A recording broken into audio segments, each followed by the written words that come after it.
Jadi orang OKU, orang kurang upaya, Allahumma salli ala sayyidina Muhammad, menjadikan mereka ahli syurga. Rabbana ma khalaqta hadza batila. Tuhan kami, Engkau tak cipta semua ni sia-sia. Lepas tu dia sebut subhanaka, maha suci Engkau. Apa makna dia? Maknanya subhanaka ni maknanya maha suci Engkau Tuhan daripada semua keaiban dan sia-sia. Allahumma salli ala sayyidina Muhammad. Allah cipta makhluk dia tak sempurna, Allahumma salli ala sayyidina Muhammad. Sebab Tuhan nak abang kata dia maha sempurna. Subhanaka, maha suci Engkau Tuhan daripada segala kekurangan. Yang kurang tu kami, yang sempurna tu Engkau. Allahumma salli ala sayyidina Muhammad. Lepas tu ayat ni kata faqina azaban nar. Tuhan tolonglah jaga kami daripada api neraka. Pasal apa dekat ayat ni? Sebab di antaranya ialah berkait dengan orang OKU tu. Kalau dia tak puas hati Allah cipta dia macam tu, risikonya terjunlah dia ke dalam neraka. Na'udzubillahi min zalik. Ya subhanallah, Allahumma salli ala sayyidina Muhammad. Maka sebenarnya orang-orang yang Tuhan bagi mereka jadi orang OKU, orang kurang upaya, Allahumma salli ala sayyidina Muhammad.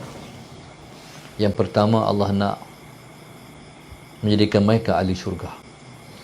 Dan Tuhan nak melepaskan mereka jadi ahli neraka. Allahumma salli ala sayyidina Muhammad. Mudah-mudahan insya-Allah sedikit yang kita belajar pada malam ini memberi kita suatu pengetahuan dan mendekatkan kita kepada Allah Subhanahu wa taala. Kalau kita jumpa orang-orang kurang upaya, selagi sampai rumah, Allahumma salli ala sayyidina Muhammad, balik kerja, sembahyang maghrib, Allahumma salli ala sayyidina Muhammad, lepas sembahyang angkat takbir, Allahu akbar saja aku sujud syukur kerana Allah taala. Sujud. Pasal apa kita sujud syukur? Sebab Allah bagi kita sempurna. Allahumma salli ala sayyidina Muhammad. Zaman Nabi ada satu orang perempuan. Dia ni kena penyakit gila babi. Tahu penyakit gila babi? Penyakit tarik tu. Tapi lepas terdidik zaman Rasulullah. Mailah orang perempuan jumpa Nabi. Dia kata, Rasulullah tolong doa kat saya. Bagi saya lega daripada penyakit ni. Apa Nabi kata? Aku boleh doa kat hang lega, tapi aku bagi pilihan kat hang. Aku boleh doa kat hang lega, hang sembuh. Tapi aku bagi pilih kat hang sabar. Maknanya hang sakit ni hang tanggung sampai hang mati, tapi hang sabar. Nama Nabi kata itu. Dan aku jamin hang masuk syurga. Agak-agak orang perempuan ni ambil mana? Dia pilih hak kedua. Ya Rasulullah, saya tarik balik. Saya pilih, saya sabar dengan penyakit ni sebab saya nak masuk syurga. Tapi dia kata, Rasulullah, Allahumma salli ala sayyidina Muhammad, tolong doa. Waktu mana saya jadi penyakit tarik ni jatuh, ketika jatuh ataupun tarik tu, Allahumma salli ala sayyidina Muhammad, tolong doakan aurat saya tidak tersingkap. Ini didikan. Hak tu ya, akhirnya bila dia jatuh, ditarik, penyakit tarik tu, Allahumma salli ala sayyidina Muhammad, Allah pelihara aurat dia. Sebab doa Rasulullah sallallahu alaihi wasallam. Dan saya simpulkan, kalau tuan-tuan nak tengok orang yang masuk syurga, tengok orang OKU. Tengok orang OKU. Sebab Allah Subhanahu wa taala mencipta semua ni bukan sia-sia. Dan Allah mencipta macam tu bukan Tuhan zalim siapa-siapa.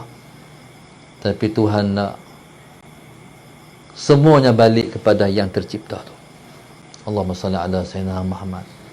Bila tengok di cermin tak sempurna, pandanglah Tuhan yang maha sempurna. Allahumma salli ala sayyidina Muhammad. Maknanya Tuhan nak bagi orang-orang yang tak sempurna ni selalu memandang Tuhan. Tapi didikkan. Faham? Kita panggil pendidikan dan masa depan orang kurang upaya di Malaysia. Jadi orang yang jaga bahagian pendidikan, dia kena menggalas amanah ni. Macam mana nak proceed orang kurang upaya berjalan ke jalan Allah Subhanahu wa taala. Allahumma salli ala sayyidina Muhammad. Macam mana lahirkan orang kurang upaya jadi ulama. Macam mana nak lahirkan orang yang kurang upaya jadi hufazul Quran. Allahumma salli ala sayyidina Muhammad. Imam Haddad kita ngaji hari-hari, dia buta. Imam Haddad tu buta. Kita hak selit ngaji kitab dia. Orang kurang upaya. Allahumma salli ala sayyidina Muhammad. Baik. Tapi dia menyusun kitab dia tak menulis. Kitab dia kita mengaji pagi-pagi tu, dia susun tak menulis. Siri-siri kitab-kitab dia menyusun tak menulis. Dia keluar di mulut anak murid yang tulis. Imam Haddad radhiyallahu taala anhu. Ibnu Abbas akhir hayatnya buta, orang kurang upaya. Yang mak dia buta sebab janji Rasulullah. Ibnu Abbas yang Nabi doakan Allahumma faqihu fid din wa 'allimhu ta'wil tu, Allahumma salli ala sayyidina Muhammad. Satu masa turun wahyu. Dia tengok malaikat Jibril yang datang menurunkan wahyu pada Rasulullah. Sedangkan tak ada satu orang pun pernah melihat malaikat Jibril dan dapat melihat malaikat Jibril alaihi salam. Tapi dia kata pada Rasulullah, saya tengok Jibril. Nabi kata, betul ke hang tengok? Tengok Rasulullah. Nabi kata, kalau betul hang tengok Jibril, di akhir hayat hang buta. Akhirnya Tuhan nak tunjuk, kata betul dia tengok tu Jibril, akhir hayat dia buta. Tapi butanya istimewa sebab berkait dengan mukjizat dan janji Rasulullah sallallahu alaihi wasallam.